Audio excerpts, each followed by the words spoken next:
right. Well, welcome back to another episode of Land Stories Live. I am your host, Dave Denniston of Generation Family Properties, LLC, where our goal is to help hundreds of people like you own land. Most of all, we want to be able to tell your land story. Now, if you are watching this live, I have in back of me our featured property today. So here's my question. Can you guess where this property is? What state? What county?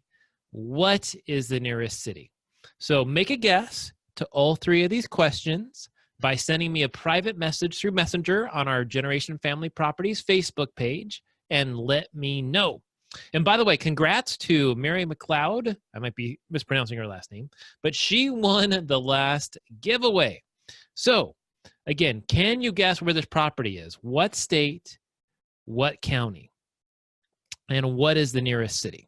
So I will send a $25 gift to the first person who messages me with the correct answers to all three questions. And Mary, I'm sorry you are not eligible since you've already won. All right. Sorry, Mary, but we need to have a new person to win. So, of course, I have a bad dad joke or two for you. So here is bad dad joke number one.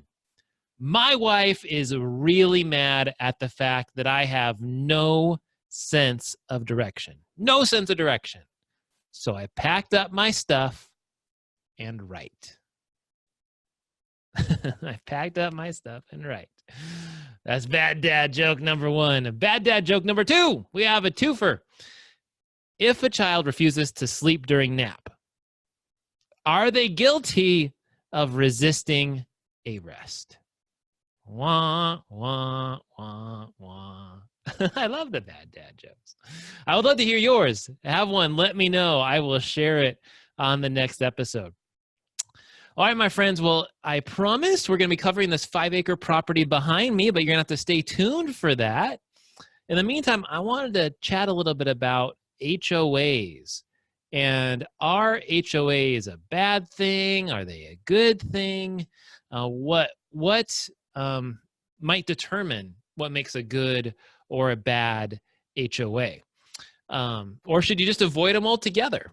So what I wanted to do today, I'll go ahead and share my screen here with you. I have in front of us our website. We've actually redesigned it, and we're continuing to work on it. By the way, if you click on the podcasts now on our website, genfamproperties.com/podcast, you'll see we have all of the past episodes. So this is episode 11 we're doing today. So let me talk through a few properties on our website, which I definitely recommend watching this if you can on YouTube or someplace else. And first, let me talk about an example of a property that is not an HOA. So this is a property that we featured in the past, 5.6 acres in Park County. That's in Hartselle, Colorado. So generally, my experience is when you get a property that's not part of an HOA, the big pros of that is, number one, there are very little in the way of restrictions. There are still restrictions that the county usually provides, but there's not a ton of them. And usually you get larger acreage properties. So for example, this property is 5.6 acres. You can see that there's beautiful grass on it. And taxes are really low, only about $70 a year. And there's really not a whole lot around it. So if we zoom in here on the property, you'll see there's a hill and there's literally no neighbors at all, none, which is a good thing and a bad thing. It's a good thing for someone that really just wants space. They want space to themselves. They want to be able to get off grid and not have to worry about neighbors next door and rules and restrictions and those sorts of things. The con in the vast majority of cases is that you're off grid And so what that means is that you don't have utilities nearby. I find more often than not with HOA properties, they either have some benefits or they have utilities. So for someone that really wants to camp, they want to be able to go on a property, to take an RV out there every so often, these kind of things work great. You'll notice here that under zoning for this particular property, you can have single family homes, you can camp or use an RV for up to 2 weeks without a permit, 2 months with a permit. You can build, in this particular case, it's not here, you can build a tiny home that's like 200 or 300 square feet on this lot. You could build a cabin, you could build a single family home that's like a few thousand feet. You could have a ranch and have horses here. You could have chickens, all sorts of things that really open up the possibilities of what you can do with the property. Now, in comparison, let's look at a property that is in an HOA. So here's another one that I think we featured last week. I can't remember whether or not we featured it or not, but this property is in Oregon. It is a property in a subdivision called Oregon Shores. Beautiful property, well-maintained roads, which is another thing on non-HOA properties. Depending upon it, if it's in a subdivision, you can get well-maintained roads, or at least decently maintained roads. And there are plenty of properties, though, that are off-grid when you're dealing with non-HOA type properties. So you got to be really careful to know what you're getting into. Now, in this case, with this one, they have water because the HOA is providing water. So there's a benefit there. The other thing is that the location of a lot of HOAs tend to be really awesome. So, for example, this property, you can see here there are houses around, right? Because there's water that goes through this whole thing. So you do have some neighbors here. And look at the location. Here's the lake. Do a measurement here. This property is about 2,000 feet from the lake. So you're like half a mile to the lake. That's it. Half a mile. You could walk down there. Super duper easy. You can see that here's a major highway. Road access is good. Again, you get the water. The con is that the properties are smaller because you start having all these benefits and you have the restrictions. So for example, in this case, 1,200 square foot minimum, and you can have a stick-built or manufactured home. You could also have a mobile home, but you can't have like a tiny home. You couldn't have a 400-foot cabin. You do get the water that the HOA provides. Power lines are nearby. They run right by the property. So that's some of the pros when you have a HOA type property. You get some of the best locations. But if you want space and you want to be able to get away, the non-HOA properties are probably a better fit for you. So depending on what you're looking for, there are some exceptions to that. This one here, I think we may have looked at in the past. This is a 1/4 acre lot that is not in an HOA. Interesting history of this particular property in this area. This is in a subdivision called White Mountain Lake. This property is less than a 1/4 mile from the lake. So you can see here, again, there's quite a few houses. There's a water line that runs through here on Bear Meadow Drive, and there's houses around. So you do have neighbors near you, and this is obviously a smaller lot. But you're near a lake, and you have water, and you have power, and it's not part of an HOA. However, it was at one time. The HOA actually went defunct. And so now the county manages this, but there's no HOA dues. There's none of the costs that can come with the HOA, which is another major con for a lot of people, is that you have HOAs with additional costs. Some can be really cheap, like $200 a year, $100 a year. Some might be more expensive, $350, $400 a year. We sold one property that's like $1,000 a year in HOA dues, which those we tend to avoid at all costs. because it's a lot of money that goes towards HOAs. So that's another con that I'd kind of knock HOAs with. So it is possible that you can find a lot with power and water that's not part of an HOA, although my experience is that those are very far and few between if you want to get it for a small price. Like this lot, we're only selling it for like $4,000. So if you bought a similar lot in an area just 20 minutes away, it's going for like 50 or 60 grand. So with an HOA. So you really have to kind of know your stuff. And certainly if you have questions about any of our properties, let us know. All right. So I talked a bit about, teased at the beginning, the property, the featured property, the property behind me that is 5 acres big. Where is this property located? Well, it's a beautiful mountain if you're listening to this on audio. It is in a county called Costilla County in the state of Colorado.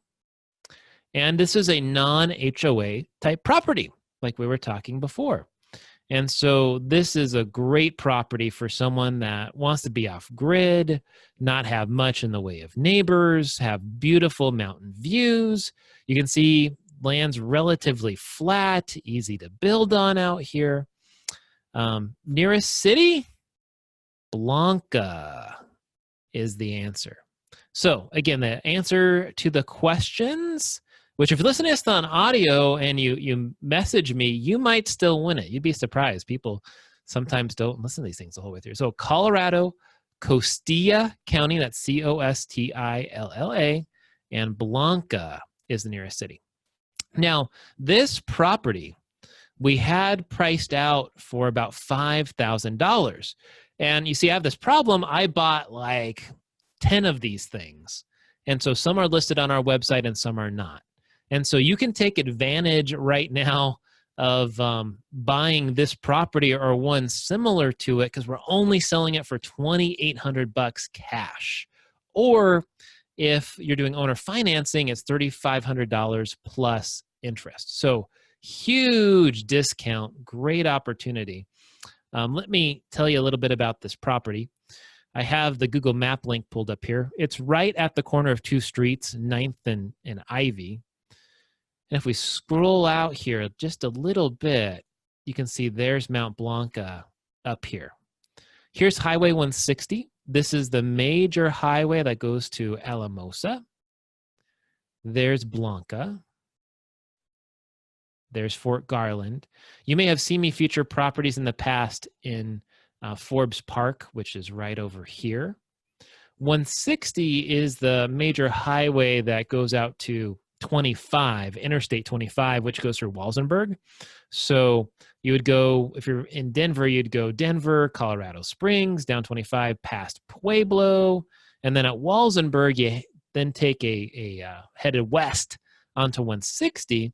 And then you can see there's beautiful Mount Blanca down here. Obviously, great views. This is one of the 14ers of the mini 14ers.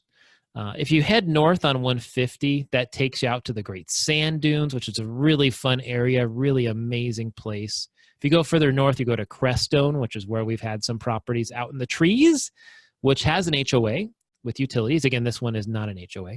If you head west, you go to Alamosa. Alamosa has a regional airport. It has lots of restaurants, Walmart, all kinds of stuff is in Alamosa. You can see there's the regional airport there. The Rio Grande River runs right through this area. So if you want to go rafting on the Rio Grande or fishing on the Rio Grande, you can definitely do that out here. You can see there's Adams State University. So there's plenty of stuff in Alamosa to go and refill on whatever you need, or building supplies at Home Depot or whatever. There's some great skiing in the area a bit to the west, out between South Fork and Pagosa. There's some awesome skiing at Wolf Creek right here. Wolf Creek Pass, so that's not too far away, and a beautiful drive up here. Lots of waterfalls and beautiful stuff. South Fork has a nice Mexican restaurant right here. And Creed's cool too if you have a chance to get out to see that. So a little bit more about this property. This property has property taxes of only $70 a year, $70 a year. As I mentioned, this is not in an HOA. On this property, it is zoned residentially or recreationally. So just like the Park County property we were talking about, you can build a house, although it has a little stricter requirements than Park County does where you can build a tiny house. This one has to be 600 square feet or larger, which is still pretty darn small. You can have a manufactured home, 1976 or newer. Of course, you could put solar panels on the property for power.